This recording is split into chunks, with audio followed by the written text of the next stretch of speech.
રાજકોટ મહાનગરપાલિકા ચૂંટણીમાં ભાજપ ઉમેદવારોનું કોકડું ગૂંચવાઈ રહ્યું છે। આજે ફરી પાર્લામેન્ટરી બોર્ડમાં રાજકોટના નામોની ચર્ચા હાથ ધરાઈ રહી છે, જ્યાં કડક માપદંડો અને નેતાઓના લોબિંગને કારણે પસંદગીમાં વિલંબ થઈ રહ્યો છે। 60 વર્ષની વયમર્યાદા અને 3 ટર્મના નિયમથી પસંદગી પ્રક્રિયા જટિલ બની ગઈ। કેટલાક નેતાઓ પોતાના ઉમેદવાર માટે રીતસરનું લોબિંગ કરી રહ્યા છે।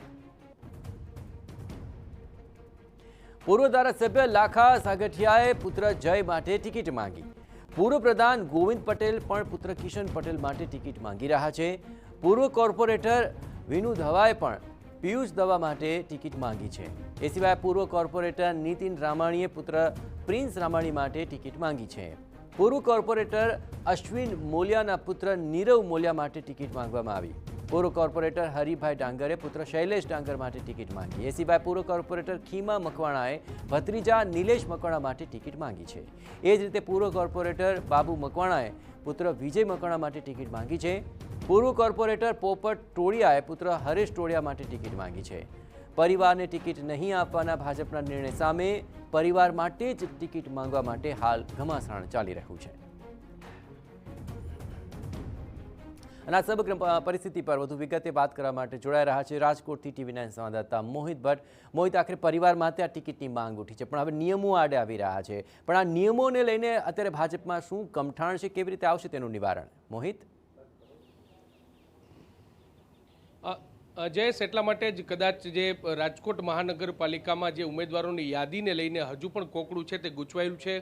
સૂત્રો પાસેથી જે માહિતી મળી રહી છે તે પ્રમાણે 3 વખત બેઠક છે તે સંકલન છે તે થઈ ગયું હોવા છતાં હજુ સુધી ફાઇનલ યાદી છે તે તૈયાર થઈ નથી અને રાજકોટ શહેર ભાજપ પ્રમુખ માધવ દવે છે તેમને ગાંધીનગર કમલમ ન છોડવા માટેનો પણ આદેશ છે તે આપવામાં આવ્યો છે, એટલે કે ક્યાંક જે નામને લઈને હજુ પણ કુકડું છે તે ગૂંચવાયેલું છે। બીજી તરફ જે એક તરફ પરિવારવાદના આક્ષેપો છે તે કરવામાં આવતો હોય છે અને રાજકારણમાં પરિવારવાદ નહીં ચાલે આ પ્રકારના દાવાઓ છે તે કરવામાં આવતો હોય છે। તેની વચ્ચે 6 થી વધારે પૂર્વ કોર્પોરેટરોએ પોતાના પુત્ર માટે ટિકિટની માંગણી કરી છે। 2 પૂર્વ ધારાસભ્યો છે તેમને પોતાના પુત્ર માટે ટિકિટની માંગણી કરી છે। તે જરૂરથી જે મવડી મંડળ છે તેના માટે એક પેચીદો પ્રશ્ન છે તે બન્યો છે। જો નામોની વાત કરવામાં આવે તો જે પૂર્વ ધારાસભ્ય અને પૂર્વ મંત્રી ગોવિંદભાઈ પટેલ છે તેમને પોતાના પુત્ર છે કિશન પટેલ માટે ટિકિટની માંગણી કરી છે અને તેમને મુખ્યમંત્રી અને પ્રદેશ અધ્યક્ષ સુધીનું લોબિંગ છે તેમના દ્વારા કરવામાં આવ્યું છે। આ ઉપરાંત સ્થાનિક સ્વરાજ્યની ચૂંટણીની વાત કરવામાં આવે તો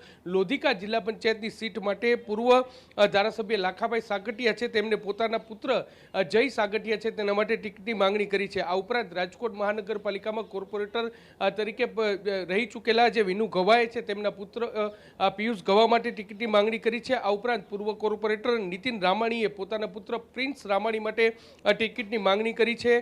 સામાકાંઠા વિસ્તારમાં અને પૂર્વ મહામંત્રી અને પૂર્વ કોર્પોરેટર અશ્વિન મોલિયા છે તેમને પોતાના પુત્ર નીરવ મોલિયા છે તેના માટે ટિકિટની માંગણી છે તે કરી છે। આ ઉપરાંત વોર્ડ નંબર 1માં જે પૂર્વ કોર્પોરેટર બાબુ મકવાણા છે તેમને પોતાના પુત્ર વિજય મકવાણા છે તેના માટે ટિકિટની માંગણી કરી છે।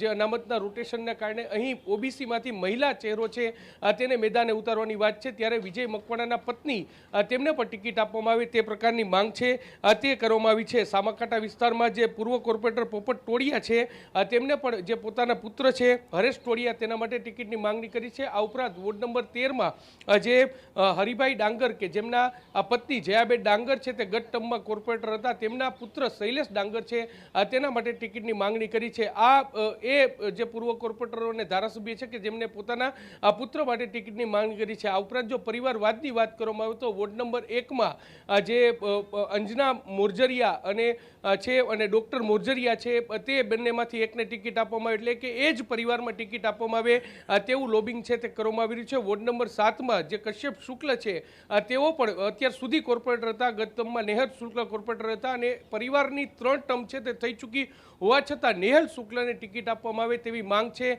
તે કરવામાં આવી છે। ઓવરઓલ રાજકોટ સિટીની જો વાત કરવામાં આવે તો રાજકોટ શહેરમાં જે પ્રકારે ભાજપ દ્વારા માપદંડો નક્કી કરવામાં આવ્યા છે અને આ તમામ માપદંડોની વચ્ચે એક પરિવારવાદ છે તે સ્પષ્ટપણે જોવા મળી રહ્યો છે। જો કે અત્યાર સુધી એક પણ વ્યક્તિની ટિકિટ છે તે ફાઇનલ થઈ નથી, ત્યારે આ તમામ દાવેદારો છે ને મજબૂત દાવેદારો છે, ત્યારે તેને લઈને મવડી મંડળ છે તે કયા પ્રકારનો નિર્ણય લે છે તે જોવાનું સૌથી મહત્વનું રહેશે। મોટા ગજાના નેતા છેલ્લી ઘડી સુધીનું લોબિંગ છે તે રાજકીય કરી રહ્યા છે ત્યારે લોબિંગના પ્રભાવમાં મોવડી મંડળ કેટલું આવે છે તે પણ જોવાનું સૌથી મહત્વનું રહેશે. જી બિલકુલ, હવે જોવાનું રહેશે કે આખરે આ લોબિંગ કામ લાગે છે કે પછી આખરે જે નવા નામો છે તે બહાર આવશે કે જે આખરે નિયમોને આધીન નામો આવે છે કે પછી ખરેખર આ લોબિંગની અસર આ સિલેક્શનમાં દેખાય છે તે જોવું મહત્વપૂર્ણ બની રહેશે. પણ 3 ટર્મનો નિયમ 60 વર્ષની ઉંમરથી ઉપરનાને ટિકિટ નહીં, આ તમામ બાબતોને ધ્યાનમાં રાખીને નવા માપદંડો લાવવામાં આવ્યા છે.